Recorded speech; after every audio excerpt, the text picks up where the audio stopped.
ปฏิบัติกันบ่อยๆสบายใจโปร่งใจโล่งใจยังจะมายังจะเป็นจังมันเนาะจังมันอายุป่านนี้แล้วล่ะตุกเป็นยังหยังตุกใจเป็นยังหยัง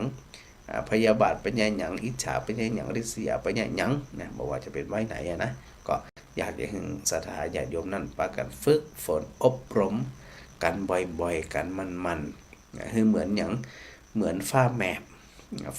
เนี่ยเวลาบ่ค่ำบ่คืนเวลาฟ้าแมพเมื่อใด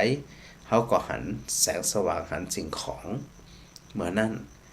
แม้ว่ามันเพียงชั่วระยะแป๊บเดียวชั่วฟ้าแมพแต่เขาก็หันไอ้คำว่าหันจิตเหมือนสายฟ้าแลบก็คือหันความเป็นจริงปรากฏขึ้นความเป็นจริงที่ปรากฏขึ้นจะได้ก็คือไปหันสภาพธรรม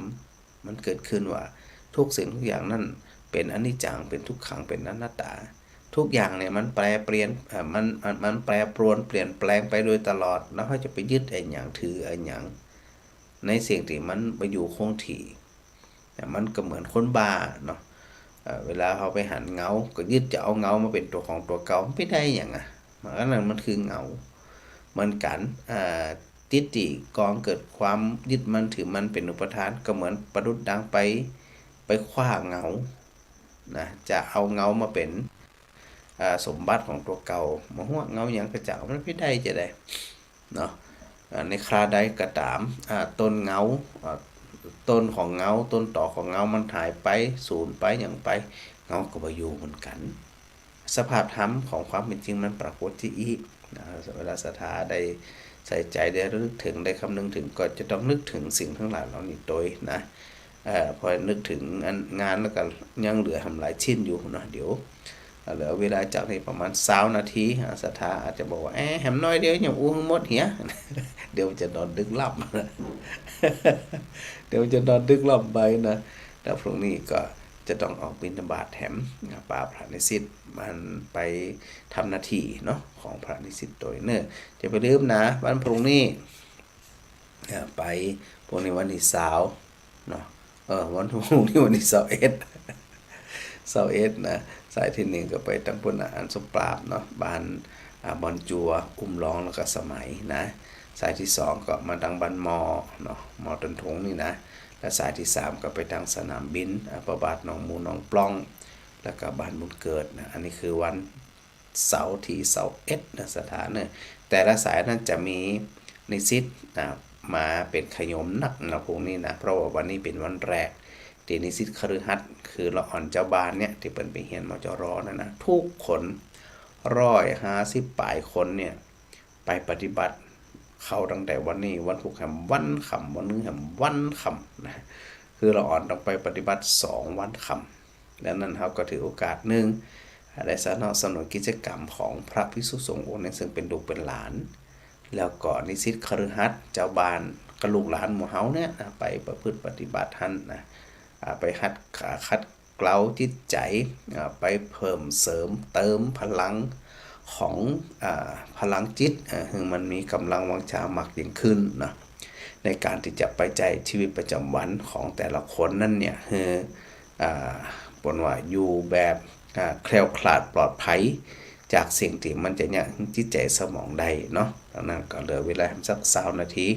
ก็ให้ศรัทธาได้ฟังเทศสักน้อยหนึ่งในสถานเนี่ยเดี๋ยวพระอาจารย์ก็จะ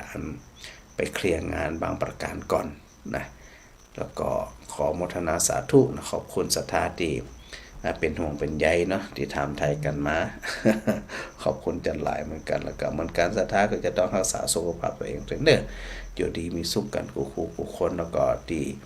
ลืมบ่ได้นะครับกราบขอบพระคุณครูบาอาจารย์ทุกรูปทุกตนด้วยนะครับเนี่ยอันบ่ได้อ่านนะนี่สักกรรมอ่านสักหน่อยแม่กับสีขันแก้วนะแม่อัญชันวงจังเงินแม่เรนูชัยวงศ์นี่อันยมต้อยชริดากรุงเทพนะแม่รำไพปีบัวคำแม่สุนันทาแม่สุนันทากาดียมความสุขแม่บัวเหลียวอันยมกิ่งแก้วนะแม่กิ่งแก้วนะแม่อันมารีขนมไทย แม่เทียนแก้วหนองยางนี่เขาคนเก่งกับลูกสถานนี่เนาะ อันแม่พิมมาลาโยมแสงจันทร์สุภานะฟังพระอาจารย์อยู่เนาะแม่ฟังม่วนดีเจ้านี่เขาถารู้ ฟังแล้วม่วนดีโยมก่อนออกมาปัญญาคำแล้วก็อันแม่มาลัยดีแก้วนะไว้สาพระอาจารย์แล้วก็แสงจันทร์สุภาปนฟังวิทยุและดูในโทรศัพท์ต้ย ฟังทั้งสองอย่างกันโตเก่งขนาดนะอันก็โยมเนตรนภาฟันตาเกี้ยวนะสาธุพระอาจารย์แม่สมนบุญนำมาแม่แดงไว้สาพระอาจารย์มาสาธุโดยเนื่องแล้วก็อันโยมประพัดสอนนะนำกับนมัสการพระอาจารย์มาแล้วก็อันแม่กองคำนันตาปลูกแล้วก็โยมกันดาตาแก้วนะได้ทักทายพระอาจารย์มาจะได้ก็โมทนาสาธุเดนเนอร์สายสุดท้ายหาแม่ใจพรสันกำแพงนมัสการเจ้าฟังจังไหนฝ่ายหินฝ่ายหิน104ของอันจารย์พระครูอันสมุวิสุวัตเนาะเจ้าเปิดได้เชื่อมสัญญาณไปทั่วนะนี่กำลังออกไปนี่หรอกำลังออกกับพระอาจารย์ออกมาตั้ง8ถูก8 โมงแล้วนะเปิ้นนั่นอยู่กำลังเชื่อมฮืออีกจ้ะนะถ่ายทอดอันขิน5อยู่เป็นอย่างดีละต้องได้ก็ได้นะเป็นบุญทั้งนั้นนะแม่ขิน5จบก็อาจารย์เอาไปดีนี่อ่ะกะศีล5จบก็เอาศีล6ต่อเนาะดีละฟังชัดเจนนี่นะแม่ใจพรเจ้าดีละสาธุเดนเนอร์บุญกับบุญจูเจ้าสาธุเจ้าอันจากสันกำแพงปุ่นเนาะก็